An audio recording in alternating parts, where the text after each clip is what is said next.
Hey girl, how you doing? How are those first quarter goals coming? Today's wig is perfect for my girlies who are trying to get in the gym this year. And if you want to see how I got this cute little look, then let's get into it. It's this really cute bob headband half wig situation.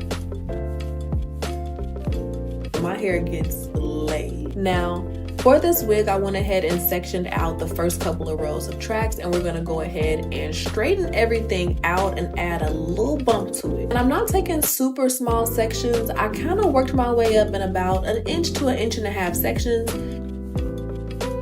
As you can see, I'm taking pretty big sections, and I'm giving a little bit of bump to the top section just so it kind of gives a faux swoop moment.